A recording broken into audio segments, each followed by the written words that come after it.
Hi friends, ಇವತ್ತು ನಿಮಗೆ ಬೇಳೆ ಸಾರು, ಬೇಳೆ ಮತ್ತು ಟೊಮೆಟೊ ಹಾಕಿ ಸಿಂಪಲಾಗಿ ಹೇಗೆ ಸಾರು ಮಾಡೋದು ಅಂತ ನಾನು ಹೇಳಿಕೊಡ್ತಾ ಇದ್ದೇನೆ. ಎರಡು ಟೊಮೆಟೊ, ಒಂದು ನೀರುಳ್ಳಿ, ಹಾಗೆ 4-5 ಹಸಿಮೆಣಸಿನಕಾಯಿ ಕಟ್ ಮಾಡಿ ಕುಕ್ಕರಲ್ಲಿ ಹಾಕಿಕೊಂಡಿದ್ದೇನೆ. ಇನ್ನು ಇದಕ್ಕೆ ಒಂದು ಸ್ವಲ್ಪ ಬೇಳೆಯನ್ನು ತೊಳೆದು ಹಾಕಬೇಕು. ನೋಡಿ, ಬೇಳೆಯನ್ನು ತೊಳೆದಿದ್ದೇನೆ. ಇದನ್ನ ಇದಕ್ಕೆ ಹಾಕುವ. ಸ್ವಲ್ಪ ಸಾಕು ಬೇಳೆ, ಮತ್ತು ನಿಮಗೆ ಎಷ್ಟು ಬೇಕಾಗ್ತದೆ ಅಷ್ಟು ಹಾಕ್ಕೊಳ್ಳಿ. ಜಾಸ್ತಿ ಬೇಳೆ ಇಷ್ಟಪಡೋರು ಜಾಸ್ತಿ ಹಾಕ್ಕೋಬೋದು. ನಾವು ಸ್ವಲ್ಪ ಬೇಳೆ ಯೂಸ್ ಮಾಡೋದು. ಬೇಳೆ ಹಾಕ್ಕೊಂಡಾಯಿತು. ಇನ್ನು ಇದಕ್ಕೆ ನಿಮಗೆ ಎಷ್ಟು ಕ್ವಾಂಟಿಟಿ ಬೇಕೋ ಅಷ್ಟು ನೀರು ಹಾಕ್ಕೊಳ್ಳಿ.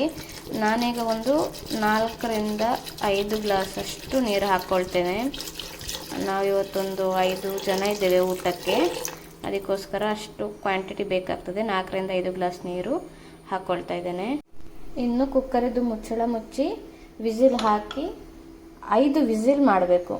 ಬೇಳೆ ಚೆನ್ನಾಗಿ ಬೇಯ್ತದೆ. ಇಲ್ಲಾಂದರೆ ಸ್ವಲ್ಪ ಬೇಳೆ ಗಟ್ಟಿ ಇರ್ತದೆ. ಅದಕ್ಕೆ ನಾನು 4-5 ವಿಸಿಲ್ ಮಾಡ್ತೇನೆ. ಬೇಳೆ, ಟೊಮೆಟೊ, ನೀರುಳ್ಳಿ ಎಲ್ಲ ಅಷ್ಟು ಚೆನ್ನಾಗಿ ಬೆಂದಿದೆ ಆಯಿತಾ. ತುಂಬ ಚೆಂದ ಬೆಂದಿದೆ ಇದು. 5 ವಿಸಿಲ್ ಮಾಡಿದ್ದೇನೆ. ಈಗ ಇದನ್ನು ಬೇರೆ ಪಾತ್ರೆಗೆ ಹಾಕಬೇಕು. ನಾವೀಗ ಬೇರೆ ಪಾತ್ರೆಗೆ ಹಾಕಿದ್ದೇನೆ. ಇದನ್ನೀಗ ಚೆನ್ನಾಗಿ ಕುದಿಸಬೇಕು. ಇದಕ್ಕೆ ಇನ್ನು ಉಪ್ಪು ಎಲ್ಲ ಹಾಕಬೇಕುಂಟು. ಉಪ್ಪು ಹಾಕ್ತಾ ಇದ್ದೇನೆ. ನಾನು ಕಲ್ಲುಪ್ಪೇ ಹಾಕೋದು. ತುಂಬ ರುಚಿ ಆಗ್ತದೆ ಕಲ್ಲುಪ್ಪು. ಹುಳಿ ಉಪ್ಪಿಗಿಂತ ಕಲ್ಲುಪ್ಪಿದ್ದು ರುಚಿ ಜಾಸ್ತಿ. ಸ್ವಲ್ಪ ಜಜ್ಜಿದ ಶುಂಠಿ ಹಾಕ್ತಾ ಇದ್ದೇನೆ. ಅದು ಎಂತಕ್ಕೆ ಹಾಕೋದು ಹೇಳಿದರೆ, ಬೇಳೆ ತುಂಬ ಗ್ಯಾಸ್ಟ್ರಿಕ್ ಅಲ್ಲ, ಗ್ಯಾಸ್ಟ್ರಿಕ್ಕಿಗೆ ಶುಂಠಿ ತುಂಬ ಒಳ್ಳೆಯದು. ಒಂದು ಸಣ್ಣ ಪೀಸ್ ಬೆಲ್ಲ, ಇದು ರುಚಿಗೆ.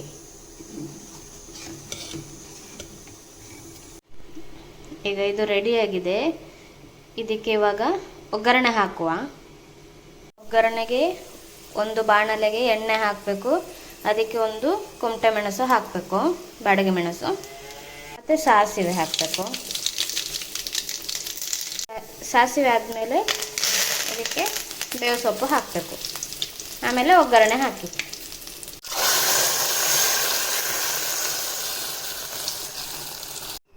ಸಿಂಪಲಾಗಿ ಬೇಗ ಆಗುವಂತಹ ಟೊಮೆಟೊ ಬೇಳೆ ಸಾರು ರೆಡಿಯಾಗಿದೆ.